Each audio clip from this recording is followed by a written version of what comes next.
పరిణయం chapter 54. అమూల్య మనసులో, దేవుడా, ఈ ఇడ్లీని ఎవరు కొనిపెట్టారయ్యా? గట్టిగా చెప్తే ఫీల్ అవుతుందని ఆగిపోతున్నా. ఇడ్లీ తిని తిని విసుగొచ్చింది. దీనికన్నా నిన్న బిర్యానీ తిని ఉంటే బాగుండేది అనుకుంటూ ఉంటుంది అమూల్య. అప్పుడే వదినా అంటూ సుజాత రావడం చూసి, వదినా వచ్చావా, రా నువ్వు కూడా కూర్చో అని అంటుంది సర్యు. సుజాత అమూల్యని చూసి, ఏమైందిరా, చేతిగా కట్టేంటి అని అడుగుతుంది. అమూల్యకి ప్రాణం లేచి వచ్చినట్టు అనిపిస్తుంది. సరియు టిఫిను ఏం తింటావు అని కూడా అడగకుండా తీసుకురావడం, తనకి నచ్చని బ్రేక్ఫాస్ట్ పెట్టడం అసలు నచ్చదు అమూల్యకి.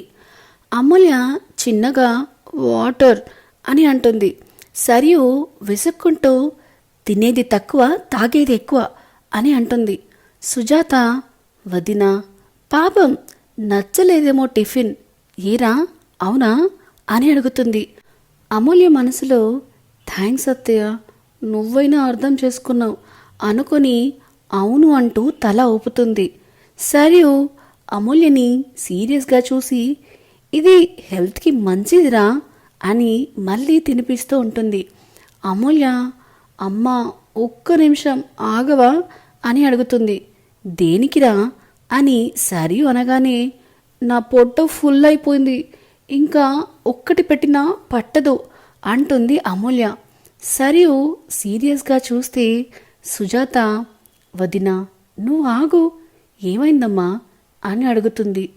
అమూల్య ఫ్రస్ట్రేషన్తో నిన్న జరిగిన అటాక్ గురించి మొత్తం చెప్పి, అటాక్ చేసిన వాడిని తిడుతూ, దొంగ సచ్చినడు, అదేదో నేను బిర్యానీ తిన్నాక అటాక్ చేయొచ్చు కదా, ఇప్పుడు నాకు ఈ ఇడ్లీ బాధ తప్పేది అంటుంది.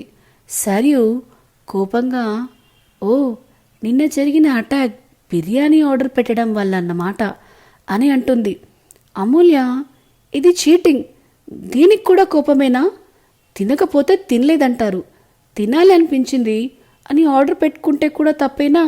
నా కోపిక లేక పెట్టుకున్నా, నాకేం తెలుసు వాడలా చేస్తాడని అని అంటుంది.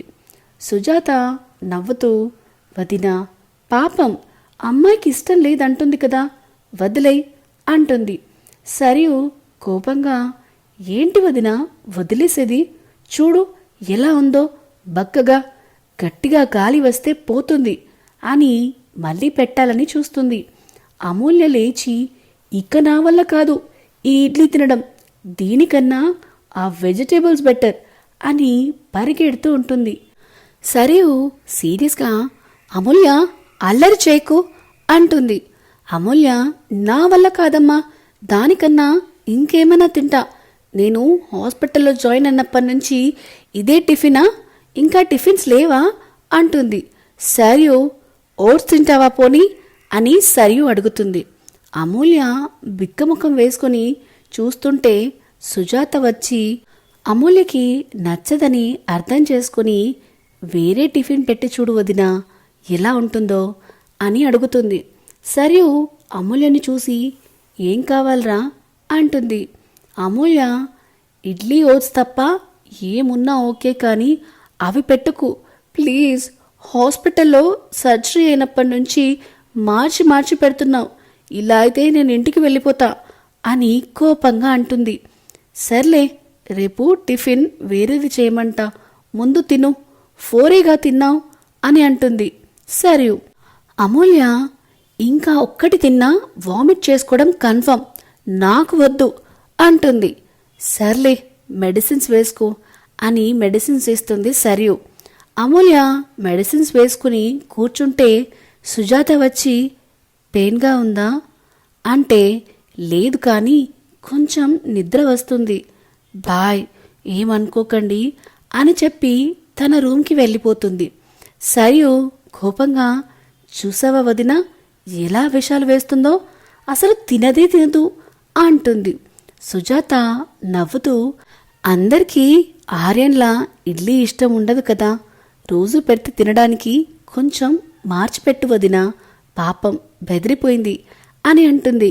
సరియు, దాని హెల్త్ కోసమే కదా వదినా ఇదంతా అంటుంది. సుజాత, వదినా, నువ్వు అర్థం చేసుకోవాలి. అమూల్య ఇంకా చిన్నపిల్ల కాదు.